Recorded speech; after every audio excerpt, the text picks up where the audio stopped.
सबसे पहले समझते हैं एचआईवी और एड्स के बीच में अंतर को। जिस तरह से ट्यूमर कैंसर का एडवांस स्टेज होता है, उसी तरह से एड्स एचआईवी का एडवांस स्टेज होता है। एड्स की बात करें तो इसकी फुल फॉर्म होती है एक्वायर्ड इम्यूनो डेफिशिएंसी सिंड्रोम, और बात करें एचआईवी की तो ये ह्यूमन इम्यूनो डेफिशिएंसी वायरस होता है। एचआईवी इम्यून सिस्टम के CD4 टी सेल्स पर हमला करता है और उसे नष्ट कर देता है, जिस वजह से शरीर का इम्यून सिस्टम कमजोर पड़ जाता है। बात करें टॉपिक के रेलेवेंस को, तो हर साल 1 दिसंबर को वर्ल्ड एड्स डे मनाया जाता है। अब सवाल उठता है कि इसे वर्ल्ड एचआईवी डे क्यों नहीं कहते। 1980-90 के दशक में जब एचआईवी का पता चला, तब लोग एड्स को मौत की बीमारी की तरह देखते थे। लोगों में शर्म, डर और गलत धारणाएं बहुत थी। इसलिए इस स्टिग्मा को खत्म करने के लिए वर्ल्ड एड्स डे नाम रखा गया, न कि वर्ल्ड एचआईवी डे, ताकि दुनिया को बताया जा सके कि एड्स को रोका जा सकता है और एचआईवी का इलाज मौजूद है। वर्ल्ड एड्स डे का उद्देश्य है एचआईवी या फिर एड्स के बारे में लोगों को जागरूक बनाना और गलत धारणाएं दूर करना और एचआईवी से जी रहे लोगों का समर्थन करना। आज भी लोग डर और गलत जानकारी के कारण लोग टेस्ट करवाने से डरते हैं। इसी वजह से WHO का 2030 तक एड्स को खत्म करने का लक्ष्य मुश्किल हो रहा है। बात करें 2025 के थीम की, तो ये overcoming disruptions transforming the AIDS response है, जिसका मतलब है समाज में फैली हुई शर्म, डर और कलंक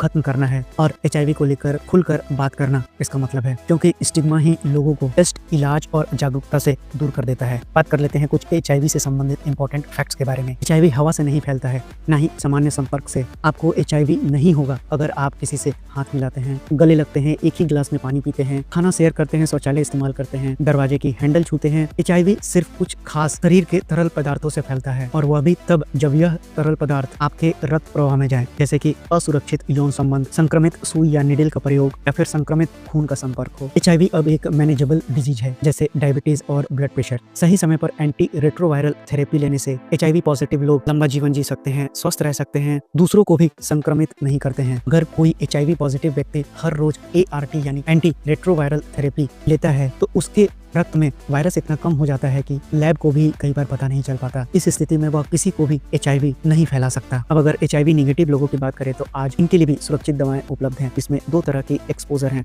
एक प्री एक्सपोजर प्रोफाइलेक्सिस है और दूसरा पोस्ट एक्सपोजर प्रोफाइलेक्सिस है। प्री एक्सपोजर की बात करें तो अगर इसे नियमित रूप से लिया जाए तो एचआईवी होने का खतरा टल जाता है। अगर पोस्ट एक्सपोजर की बात करें, अगर एचआईवी का संभावित संपर्क हुआ है और 72 घंटे के भीतर पोस्ट एक्सपोजर को लिया जाए और 28 दिनों तक लगातार इसे जारी रखा जाए, एचआईवी संक्रमण को शरीर में फैलने से भी रोका जा सकता है। बात करें भारत की, तो भारत में भी नेशनल एड्स कंट्रोल प्रोग्राम चलाए जाते हैं, जिसमें भारत ने 1985 से लेकर 2025 तक भारत में नए संक्रमणों को काफी कम किया है और ART के तहत बड़े पैमाने पर सभी तक पहुंचाया गया है। तो एड्स से लड़ाई आज के डेट में वैज्ञानिक रूप से जीतने योग्य है। असली चुनौती है गलत धारणाएं, सामाजिक शर्म और जानकारी की कमी।